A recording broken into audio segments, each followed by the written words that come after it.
She was humiliated at her own wedding, and years later returned as the owner of his family's company. The venue was flawless: white flowers, crystal chandeliers hanging from the ceiling, and the soft sounds of a string quartet filling the air. Everything looked perfect except the atmosphere. There was an elegant coldness among the guests, as if they were there more to witness than to celebrate. Isadora walked in, arm in arm with her father. Her dress was simple, yet carried a serene beauty. She wasn't a wealthy bride, but she radiated genuine happiness. Her eyes searched for Raphael standing at the altar, the man who had once vowed to protect her from everything, even from his own family. But the moment their eyes met, something inside her stirred. His gaze wasn't the same, nor was his touch when he took her hands, light, distant, like someone simply playing a role. The ceremony began. The officiant's words echoed softly, but deep inside, Isadora felt a quiet unease growing. Among the guests, whispers, stifled laughter, and the icy stare of Donna Elvira, Raphael's mother, fixed on her the entire time. A look that silently screamed, "You don't belong here." When the priest asked if anyone had any reason to oppose the union, the silence that followed lasted just a second too long, and in that sliver of hesitation, everything began to unravel. From the back of the room, a man stood. Gustavo, Raphael's cousin, infamous for his sharp tongue and cruel sarcasm. "Sorry to interrupt," he said, wearing a half-smile. The guest stirred. Isadora, confused, clutched Raphael's hands tighter, but he just lowered his gaze. Well, did the groom happen to mention that this lovely bride used to work as his secretary, and that just a few months ago she lived in a tiny room in the back of the company building? A murmur rippled through the church. Isadora felt her face burn. She tried to make sense of what was happening, looked at Raphael, but he remained still. Pale, silent. Donna Elvira rose too, her voice sharp. "That's enough, Gustavo, this isn't the time." But the tone was insincere, the kind of intervention that arrives too late, when the damage has already been done, deliberately. Isadora tried to speak, but her voice failed her. The officiant, clearly uncomfortable, attempted to resume the ceremony, but the magic was lost. The whispers persisted. Raphael, still silent, squeezed her arm gently and whispered, "Let's keep going." But in that moment she knew something had broken. The reception was a strained performance. Guests toasted out of obligation. Donna Elvira smiled for the cameras with the cold satisfaction of someone who had silently won a war. Isadora kept her smile until the very end. And only when she reached the hotel room, in the early hours of the morning, did she finally cry. Alone in silence, still in her white dress, still holding on to the belief that love could be bigger than shame. But the wound came quickly. 2 days later, Raphael left for an urgent business trip and never came back. Donna Elvira received her at the family home with a voice that blended pity with disdain. "My son is impulsive, Isadora.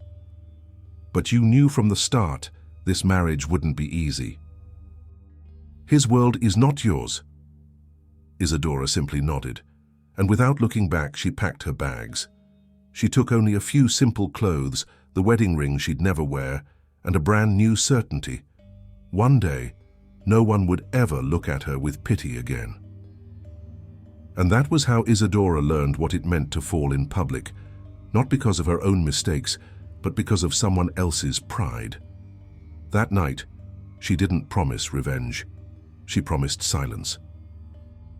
And that silence, years later, would return as the loudest sound in that room. The time moved on. First days, then weeks, until the pain of the scandal faded into a memory that only stung when the silence grew too loud. Isadora left town, told no one where she was going, not her father, not old friends. She needed to disappear in order to find herself again.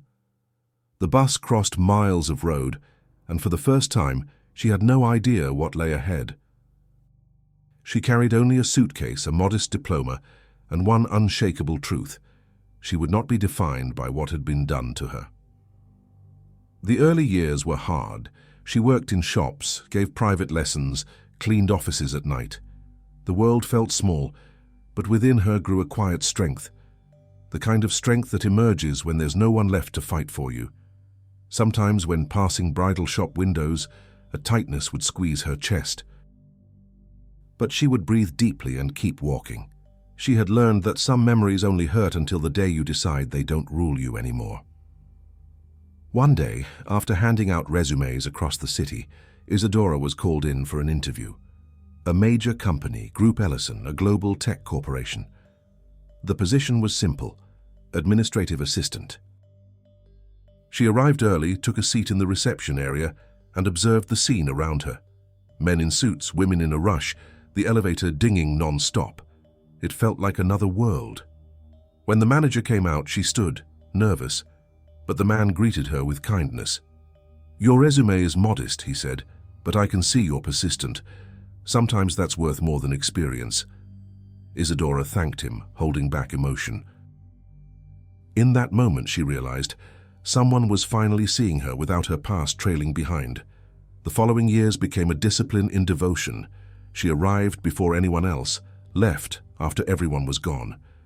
She learned every detail of how the company worked, studied at night, took online courses, and sharpened her English. Her co-workers admired her silence. She stayed out of gossip, never complained, never competed. And little by little she became indispensable. When her former manager was transferred, Isadora was promoted to administrative coordinator. No one knew much about her, only that she carried herself with a quiet elegance and that her eyes always seemed to see farther than most. One evening, after working late again, the new branch director approached her, Thomas Ellison. He was the heir to the company, the founder's son. He had a calm presence, attentive eyes, and a kind of respect that didn't need to be spoken. "You're always the last one to leave," he said. "I like to leave things in order." "Don't you ever get tired?" "Tired? Sure, I just don't stop." He laughed, surprised by her answer. That night he offered her a ride home. She declined, but the next day he brought her coffee at the office. From that moment, small conversations began to bloom. Thomas knew nothing about her past. And for the first time, Isadora felt no urge to explain it. With him, she was only who she had become, not who she had once been. Yet the following years changed everything. Thomas promoted her again, this time to Director of Operations. And when his father decided to retire, Isadora, now experienced and respected, was invited to be part of the company's succession process. The company was growing, and Isadora grew with it, gracefully without boasting, with the same gaze of someone who had learned the value of every single step. Until one day, in a board meeting, the founder announced, "In the coming months, Group Ellison will expand its operations. We are acquiring Ferraz Industries." Isadora felt the air leave her lungs for a split second. Ferraz Industries, the name of the family that once destroyed her, but she held her composure. No one in that room knew. No one could have imagined that the elegant, serene woman before them was the same one humiliated years ago at a Ferraz wedding altar. That night, alone at home, she sat before the mirror. The same ritual she once turned to when her world seemed to collapse, but now her gaze was different. There was no anger, no fear, only a peace that bordered on victory. She took the wedding ring from a small box, looked at it for a moment and smiled. "You had everything, Raphael, and still, you lost the one thing money can't buy." She returned the ring to its box, not as a keepsake, but as a final chapter closed. Time doesn't erase the past, it simply puts it where it belongs, behind us. Isadora wasn't seeking revenge, she was seeking quiet justice, and fate, patient like her, was about to deliver it. The drive to Ferraz Industries was silent. The car glided through the avenues of a corporate district she knew far too well.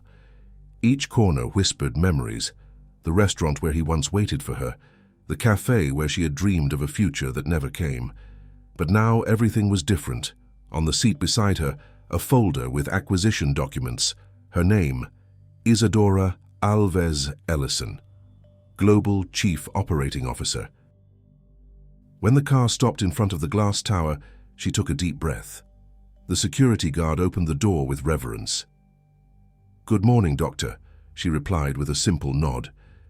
The interior of Faraz Industries still carried the same arrogant luxury: cold marble, extravagant floral arrangements, the echo of hurried footsteps.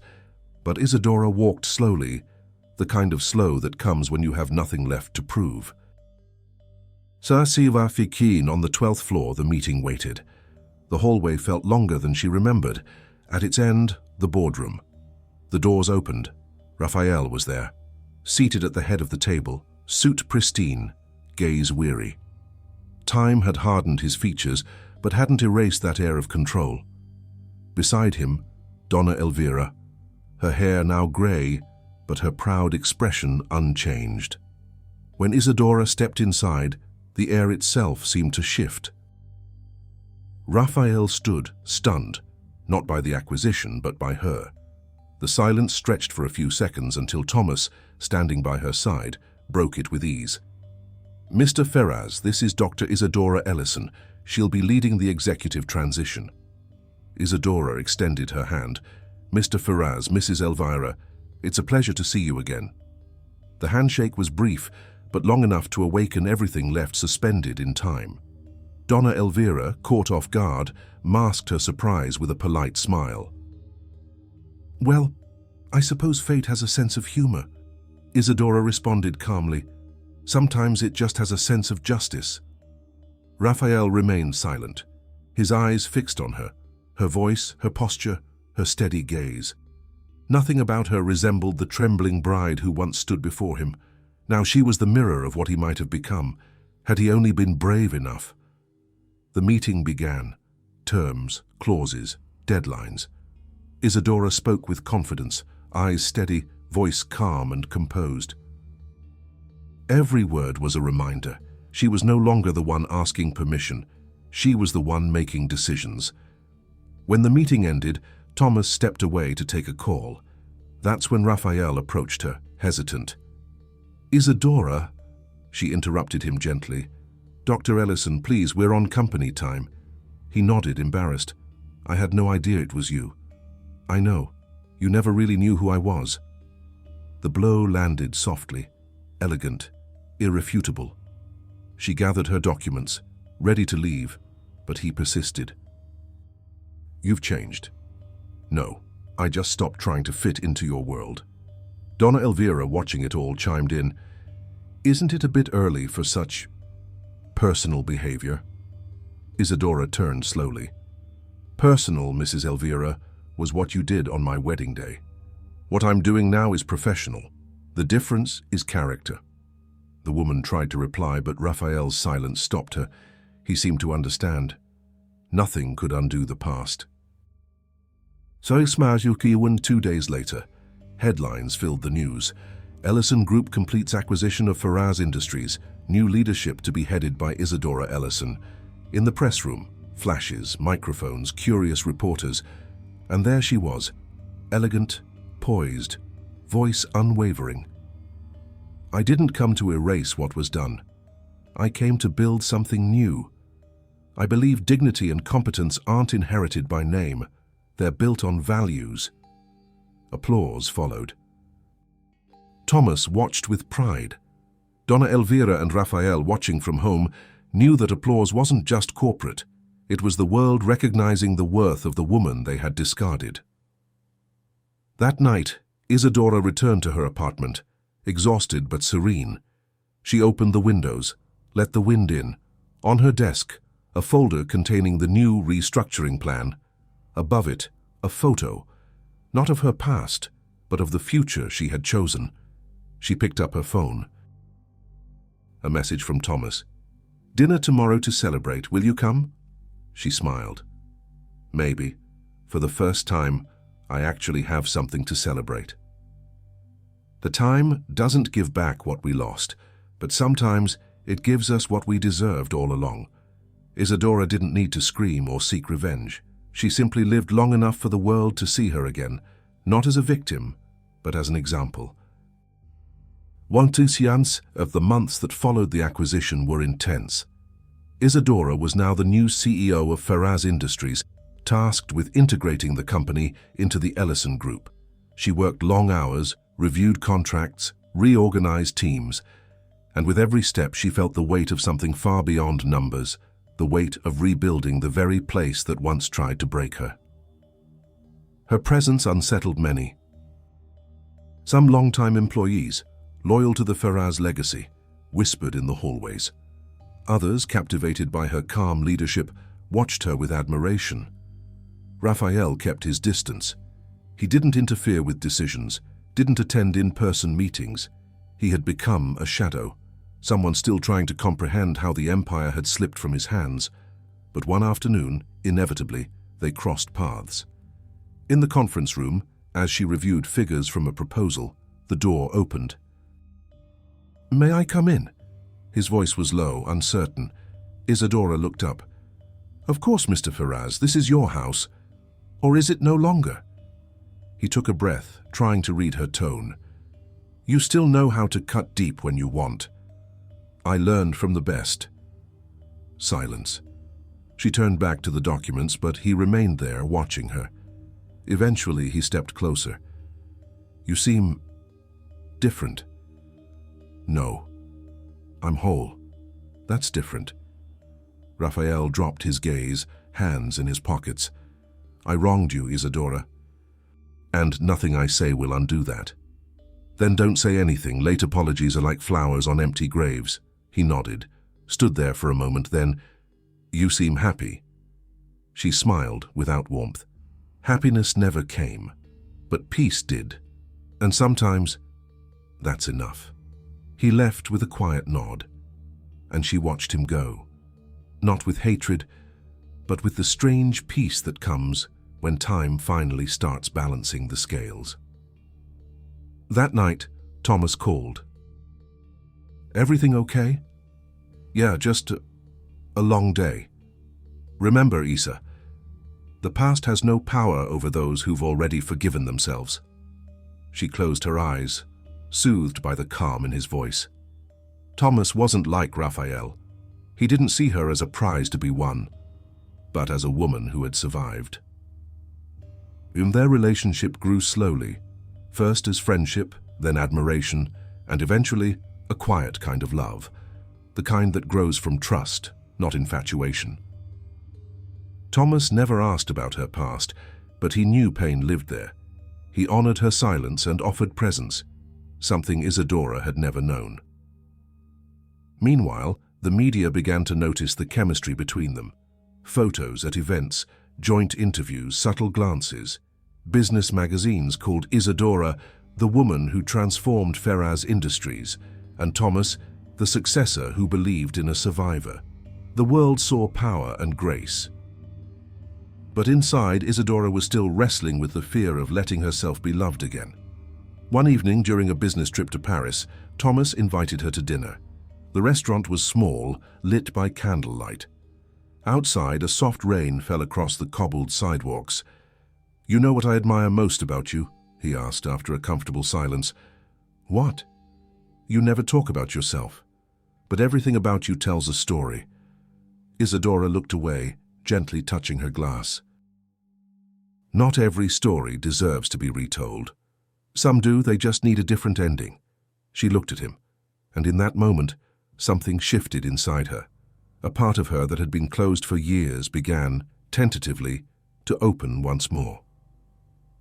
Some wounds aren't healed by time, but by the kind of love that arrives when you've stopped believing in it. And that night, under the rain in Paris, Isadora began to understand. Maybe fate didn't want her to seek revenge, but to finally be free. The weeks following the company's expansion brought something new: resistance. Not all shareholders were pleased with Isadora's presence. Some, still aligned with the Faraz legacy, began spreading rumors, accusations that she had manipulated Thomas, that their relationship compromised the company's image, that her rise had been too fast to be legitimate. And behind those voices, a familiar shadow. Donna Elvira. Wounded in pride, she quietly maneuvered to regain control of the company, not out of need, but out of vengeance. Saiti Biwanta one morning, Isadora arrived at headquarters and sensed the shift. Averted glances, whispers in the hallways. In the office, Thomas waited, tense. "What's going on?" she asked. He handed her a tablet, a headline already open. Ellison Group executive caught in scandal with ex-fiancé from the Faraz family. The article laid out leaks from her past, replaying the wedding humiliation, the gossip, the lies, all carefully reconstructed to sound like truth. Isadora took a deep breath. For a moment the ground felt unsteady, but when she looked up there was no rage, only calm. "They still think they can hurt me with what I've already made peace with." Thomas took her hand. "We'll sue them. Get the story taken down." "No, we'll respond. In our own way." The next day, she called a press conference. The room was packed. Reporters, cameras, onlookers. Rafael and Donna Elvira were there too, keeping a low profile, pretending neutrality. Isadora stepped onto the stage. Dark dress, hair tied back, serene expression. She took the microphone and waited for silence. "They say the past always comes back. I believe that. But the past only has power over those still hiding from it." A pause. All eyes on her. She continued, her voice steady, yet gentle. "Yes, I was humiliated. Yes, I was abandoned. But none of that defines me. What defines me is what I did next, what I built, what I survived." Camera shutters clicked in rapid fire. Raphael lowered his gaze. Elvira sat frozen, feigning indifference. "Some say I got here through influence, but anyone who truly knows me knows I got here because I never let anyone strip me of my dignity." She looked straight into the first row, where Raphael and Elvira sat. "And if the price of my strength is the discomfort of those who once wanted me weak, so be it." The silence that followed was absolute. Then a single applause, which grew and swelled until the entire room rose to its feet. Thomas watched, moved, and Raphael, still seated, seemed to understand, too late, that the woman standing before him was no longer the bride he left at the altar. In the days that followed, the story lost steam. The public didn't condemn her, they elevated her. Social media, newspapers, magazines, Isadora Ellison, the woman who rewrote her own story. Meanwhile, Donna Elvira retreated. The shareholders, impressed by her response, reaffirmed their support. What was meant to destroy her had become its opposite, a tribute to the strength of a woman refined by time. That night, Isadora and Thomas remained alone at the office. The windows were open, the city glowing below them. "You won," he said. She gave a soft smile. "No, I just stopped running." He stepped closer. "And now?" She looked at him, serious but tender. "Now, I choose, for the first time, without fear." Thomas embraced her, not like someone who had claimed a prize, but like someone who recognized what was rare, a love born from pain but never dependent on it. When they tried to destroy her, Isadora stayed silent. When they tried to humiliate her, she smiled. And when they tried to remind her of who she used to be, she showed them in silence who she had become. It was an ordinary morning. Sunlight streamed through the wide windows of Ellison Group headquarters, casting a soft golden light across the corridors, the kind of light that seems to cleanse even memory itself. Isadora sat alone in her office, reviewing reports. The ticking of the wall clock was the only sound in the air. When someone knocked, she didn't look up. "Come in." The voice that followed was familiar, but time had reshaped it. "I didn't think you still came in this early." Isadora looked up, and there he was, Rafael Faraz, but not the same man. His suit no longer custom-tailored, his face worn, his eyes filled with regret. For a brief moment, time seemed to rewind. That face echoed a distant past, but Isadora felt no tightness in her chest, only a quiet stillness within, the kind that comes when you look at what once hurt and realize it no longer does. "What are you doing here, Raphael?" she asked, calm, almost detached. He took a breath before answering. "I came to thank you and to apologize." She placed her hands on the desk. "Thank me?" "Yes, for not doing to me what I did to you." Isadora said nothing. He stepped closer, tentative. "When you left, I thought time would help me forget. But the more the years passed, the more I realized what I lost." She looked at him, her voice serene. "You didn't lose, Raphael. You simply chose what you thought mattered more, and time showed you you were wrong." He nodded, eyes glistening. "I lost the company, the respect of my partners, and now my mother is sick. I think she finally realized, too late, the damage she caused." Isadora took a long breath. For a second, a flicker of compassion crossed her gaze. Not for him, but for the inevitable truth that life humbles everyone in the end. "I'm sorry about your mother. She wants to see you." Isadora turned her eyes toward the window. Outside, the city moved on, indifferent to personal tragedies. She thought for a moment before replying. "I'm not sure that would be fair, not to her, not to me. She just wants to ask for forgiveness." Isadora stood and walked toward the window. "Forgiveness, Raphael, isn't something you ask for. It's something that's given, or not." Silence. The kind that feels heavy and healing. Raphael stepped a little closer. "Do you forgive me?" She turned to face him, her gaze gentle, not performative but real, mature, without a trace of irony. "I already have, but not for your peace, for mine, so I could move on without carrying you with me." He closed his eyes, holding back tears. "You're more than I ever deserved. No, I'm just who I became after surviving you." Raphael gave a sad smile and nodded. "Maybe one day, I'll find that kind of peace too." "You will. When you stop searching for it in the hands of those who hurt you." He extended his hand. She hesitated, then shook it. Firm, respectful, final.